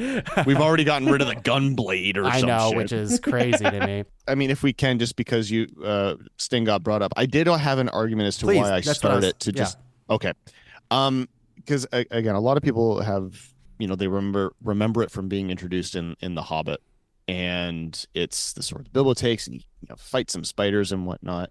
And it doesn't really kind of come up that much in the Lord of the Rings until kind of near the end. But I think its history and what it kind of symbolizes is at least worth discussing. Okay. Because it's a sword where Bilbo gets it, and he's agreed to go on this journey or this quest, but he doesn't really want to do it. Like he's like, fine, I'll do it because Gandalf's really convincing, and you don't really say no to a wizard. So you do the thing, and he gets the sword, and he's like, oh, sweet. And throughout the journey, every instance where he's being kind of forced to use the sword, whether it's, battling goblins in the mountains, or using it as like to intimidate Gollum in the caves in the mountains, or fighting spiders, like these massive black spiders, or in the battle at the end of the story, it increases his courage, and it makes him feel a little bit more substantial and worthwhile to the quest and to the company in the book. And then when you continue that on in the Lord of the Rings, when it's passed down to Frodo, who's been given this ridiculous task of destroying this evil incarnate, Frodo doesn't use it a lot, but once he loses it to, and on his journey, and Sam gets it, and he uses it to rescue Frodo from Shelob, this massive spider, it starts to kind of make a little bit more comeback as to why the sword is so amazing, because in essence, the sword for a lot of people was seen as like a dagger, like a letter opener. Like it's nothing special. In reality, it's nothing special, but it's the user and the heroic deeds that kind of come out of that make it special. And I'm going to don the nerddom here for a second. So please forgive me, everybody. Everything you said so far was not nerdy at all. No, not at all. Now it's gonna get nerdy. Now we're getting nerdy. No. Yeah. So Shelob is a descendant in the stories of another massive spider called Ungoliant, and it's not really even known like where Ungoliant came from, but she is this massive spider that's, even in the stories, it's kind of alluded to like she comes from the darkness above, like she comes from space, like no one knows where she comes from. But she's so evil. She weaves webs of darkness, and when she consumes all the light that there is, and when she has children, she consumes them because she's constantly feeding on life and whatnot. And Shelob is a descendant of this creature. And the fact that she stings Frodo, is about to kill him, and then Sam, a lowly gardener hobbit, feels the courage to step up to save Frodo because he has, again, this essentially letter opener, and defeats Shelob, and like with the light in the sword, like stabs her eye out, and is able to fatally wound her and save his master, and then continues on for the rest of the story holding it. I think is a really kind of beautiful, like it's a really beautiful story. It's a really amazing thing of like, this is a nothing sword, and because it just happened to be found in a cave somewhere, it's given 3 hobbits the courage to change the fate of the world. And I think that's a really kind of amazing story. I understand it may not that. Damn. I like that. I mean, I like that reasoning. I think that's pretty cool. Oh, I think it's pretty cool. That's really great. Yeah.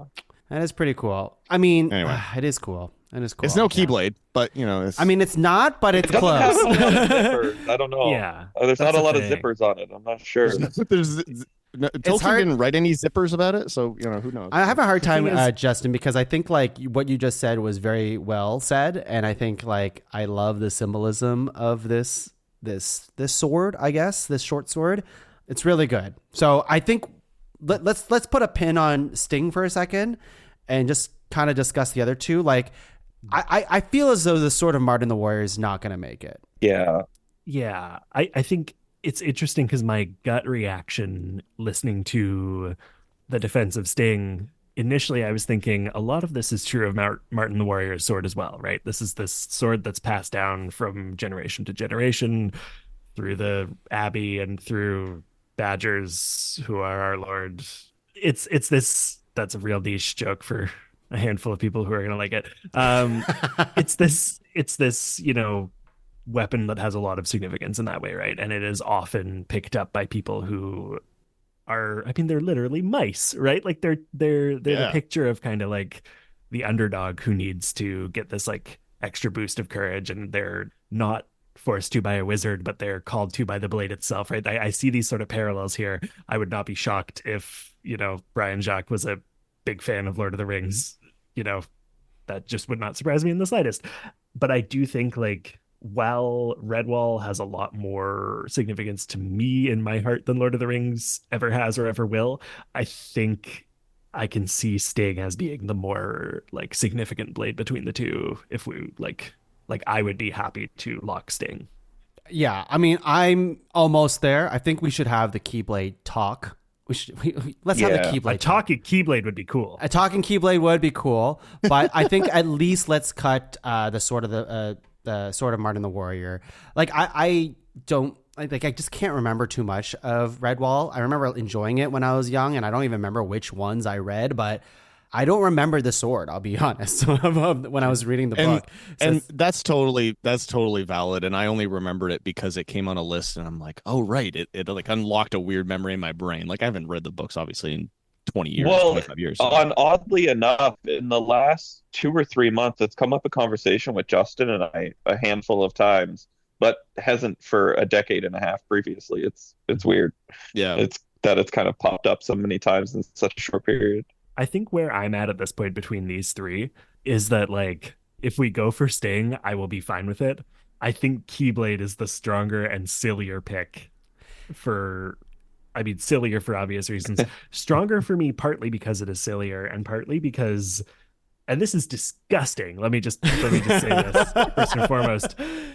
I think more people know the Keyblade, and more people recognize the Keyblade at a glance, and know of the key. Like I'm gonna level with you. I am not a huge Lord of the Rings fan. I saw the movies. I read The Hobbit a few times. I didn't see the Hobbit movie because I didn't remember the name of the sword. You don't hear the name of the sword that often from people.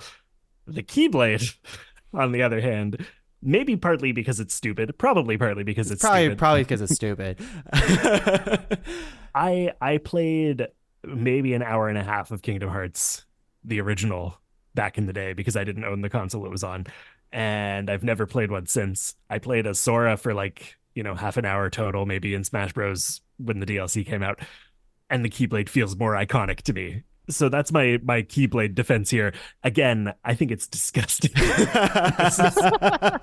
But I almost want to lock the Keyblade because I think it's stupid and iconic. I'm a big Honestly, I'm my issue too. I'm a big fan of lock and stupid. Like, don't get me wrong, I'm a big fan of it. So yeah. Jordan, what did you want to say? Yeah. Well, that's kind of my issue too. Is I've never played a Kingdom Hearts game. I haven't even played a Sora in Smash Bros. Because I care so little about Kingdom Hearts. But even when I was doing my sword ranking, it was in my top 5. The Keyblade was in my top 5 because it's so in video game culture. If you had said a list that it was video game swords, I think it would be second because the Master Sword would be first. Like, who are we kidding? Yeah. But it's so in the culture. I don't even like it, and I want to lock it in over Sting. I don't know. I have a hard time. So like if this was just me doing this list, then I would have taken Keyblade over Aegis Slash and then had Sting. But I know I think the passion for Aegis Slash is too strong that I'm not gonna like really go there and like fight you guys on that. Because I mean, like, we all like stupid around here, right? Now I'm like looking at the swords that we have. We have the Master Sword, Excalibur, and Dragon Slayer, which, you know, they're all different sizes of swords, but they're all kind of fit the mold of what you imagine a regular sword would look like and be, right? Yeah. And they have their history and all that stuff, whatever. Sting it has a cool property to it. When we're looking at just the sword itself physically, it looks like a sword. It can glow blue and stuff like that, and it's beautiful looking. But, you know, I think as a design of a sword, it looks like a sword, as it should, because it's in the Lord of the Rings universe. I mean, it doesn't really, because that's why I like things like the Gunblade and stuff like that, is because we have in fictional swords specifically, because they can go into this world of just kind of, it can be whatever you want it to be. And that's where like the Keyblade comes into power. Like, you know, I don't have like this whole like moral reasoning like you did for Sting of like, you know, courage and all. I mean, you can, because like the whole Kingdom Hearts fucking thing is all about like darkness and defeating the light and just 10 million ways of saying that exact same thing. But let me show you some pictures of Keyblades. I'm going to post this in the chat, and, you know, I have them ready. People at home, I'm sorry, but you can look up Keyblades. They all look pretty freaking cool, man. They look pretty sick. And I think it's fair that all of these Keyblades are included, because the thing about a Keyblade is, yeah, it looks like a regular big ass cartoonish key, like a regular key. But the thing about it is that because of its magical properties, the keychains are what make it change shape. It's what make it change into what world it came from. So like, again, Disney stuff, like from, I don't know, Little Mermaid, or from the Tarzan universe, or Lion King, that kind of stuff. But they all look kind of cool for it. And it's a shape-shifting sword in a way, because it changes form so much. Like, I was just doing some reading and reminding myself, because it's been a while, but like the Keyblade can also turn into a vehicle if you wanted it to. Yeah, it's stupid in that way. The Keyblade can, what else did it say here? It can turn into like different weapons and vehicles, and I think I think in the third one, I don't know, it makes like a freaking roller coaster or something like that. You can just like summon weird stuff from it. It's all convoluted. It doesn't make a lot of sense, but it's kind of why I love this pick, because it's very video gamey. Oh, here we go. It can turn into a shield, into a bow, into a vehicle, depending on the wielder's abilities. And then, yes, it can lock and unlock metaphorical and physical doors. So yeah, metaphorical, because you're unlocking like the door to your heart and things like that, right? And you're trying to, it's very like cheesy in that way. It's so silly. It's so silly. Again, that's an argument for it. I totally agree. Yeah. And like, I'm going to send it to you guys later, because like, as silly as it is, they made some really fun and cool. They spent a lot of money on this like cinematic in one of the games where it's like the War of the Keyblades, and it's like a friggin' like huge battlefield of just a bunch of different Keyblades that are just stuck on the ground. And then you got this crazy anime fight that happens because of it, and like people just flinging these things at each other. And I'll have to send it to you. It's way cooler than I'm making it sound like. But anyways, that's my only other argument for Keyblade, is I think like visually as a fictional sword, it's just a little bit more interesting than looking at Sting.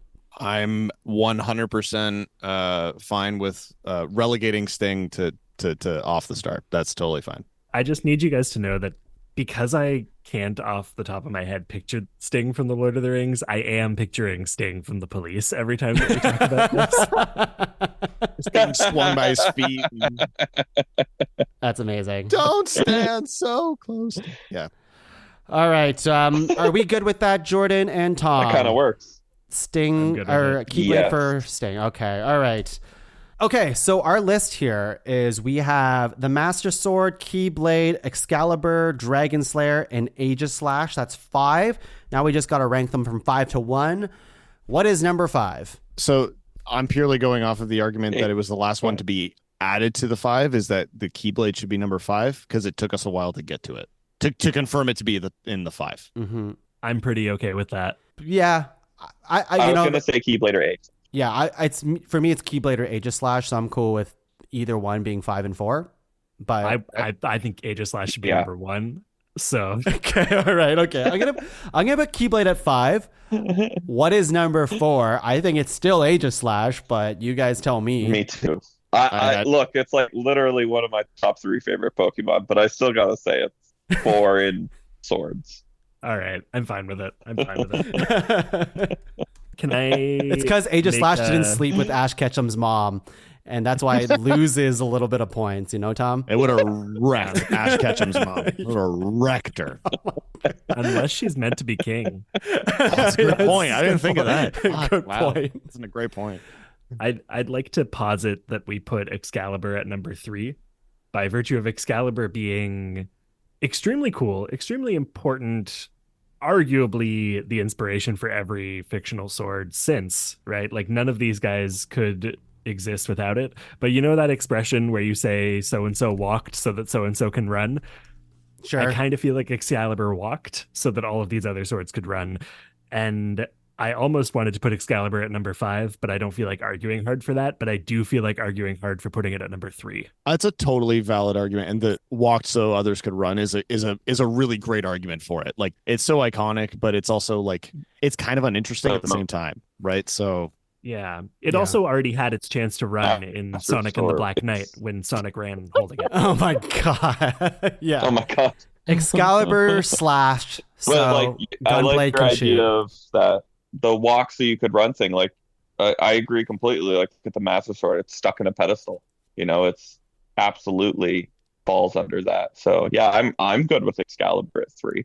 I feel as though at this point we kind of know the order. If I'm being honest, right? It's like I think we do too. If yeah, like, are we saying Dragon Slayer 2 and Master Sword 1? That's where I'm at. I think so. Then Yeah. let's freaking do that. Yes. Yeah. But I also want to talk really quickly one more time about Master Sword, because sometimes we just like, yeah, Master Sword, and now we're done. And like, you know, I feel like all of us, I especially know the Godelies, are big Legend of Zelda freaks. I am as well. I think it sounds like, Tom, you are to a degree. I am so much more into Zelda than my like video game play history would indicate. Sure, yeah. The only Zelda game I've played to completion, well, there's a phrase, is Wind Waker. Great game. But That's a great game to complete. and Zelda's a fucking great franchise. not a bad and choice. like yeah. So why do you all think Master Sword is the number 1 out of all of these? Like we've talked about its history a little bit and whatever, but like, is it because it's like so iconic to us or what? I think for me personally, I'm sure a lot of it is nostalgia.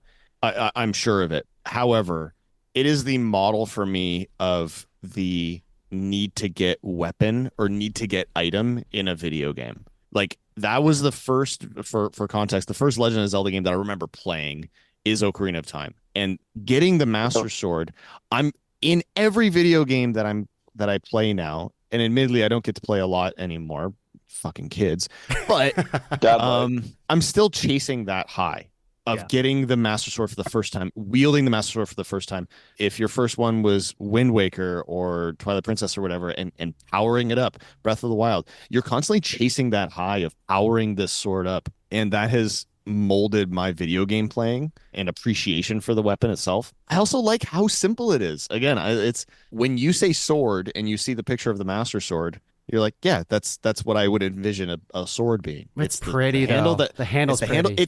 It's super pretty, but it's the handle, the hilt, and the blade. Like that's it. It's straightforward. It's beautiful. It's amazing, but it's straightforward. Mm-hmm. So it resonates and it connects with a lot of people too. So I don't know. I feel like people who, if their first Zelda game was Breath of the Wild or Tears of the Kingdom or whatever, they'll have nostalgia for the Master Sword because of those games. I think that's how like powerful that is. Yeah.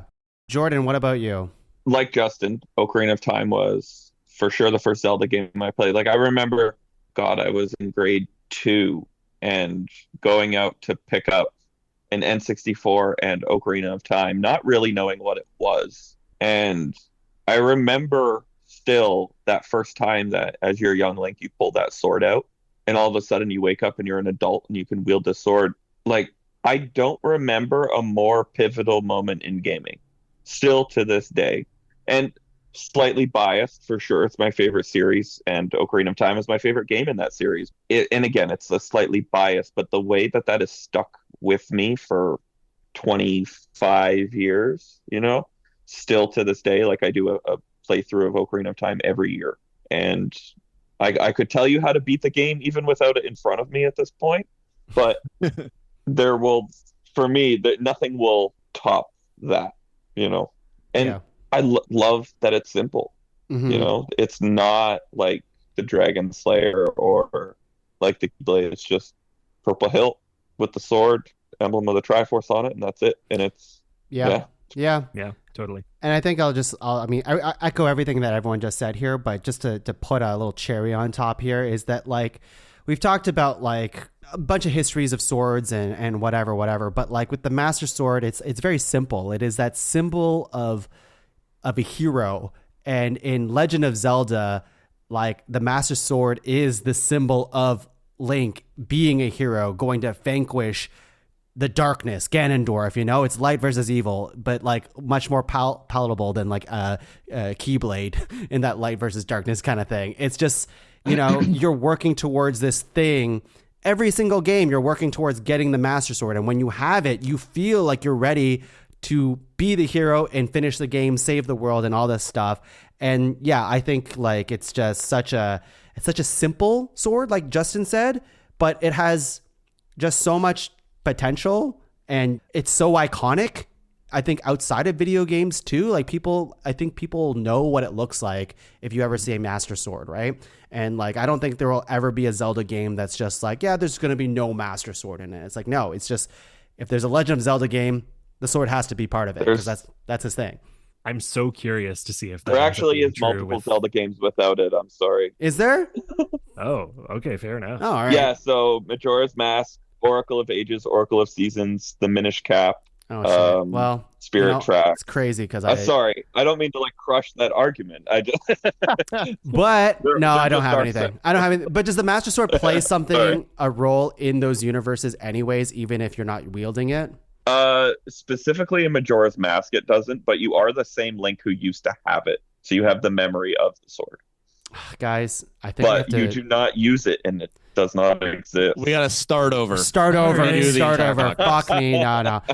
So Aegis number 1. Number 1. Exactly. All right. Well, I still remain, even though Jordan just schooled me on Zelda, and I've played those games too, and I don't remember. But I want to go into our honorable mentions. Master Sword still fucks, though. That was the main argument I was trying to say, is Master Sword fucks. Master Sword Fox. Yeah, there you go. Let's go into honorable mentions here, and we'll do it really quickly here. Jordan, if you just want to rapid fire any of the remaining honorable mentions you have, you don't have to give a spiel about it. Just say what swords you weren't able to say. Actually, the big one was Kratos' Chaos Blades from the God of War series. That was the one that I just didn't... a tragic character. Sorry, go ahead. No, I was going to say that that was the one that I had to do a lot of Googling to confirm if they were swords or not.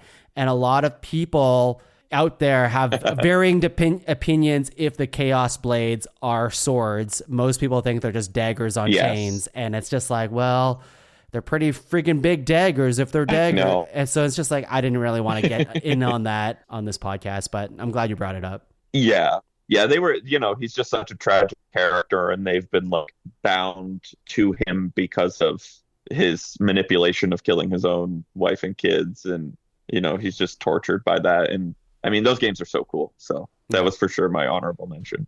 Cool. Tom, what do you have? My Ani Menchis. I got to give a shout out to the Batleth, the Klingon sword from Star Trek.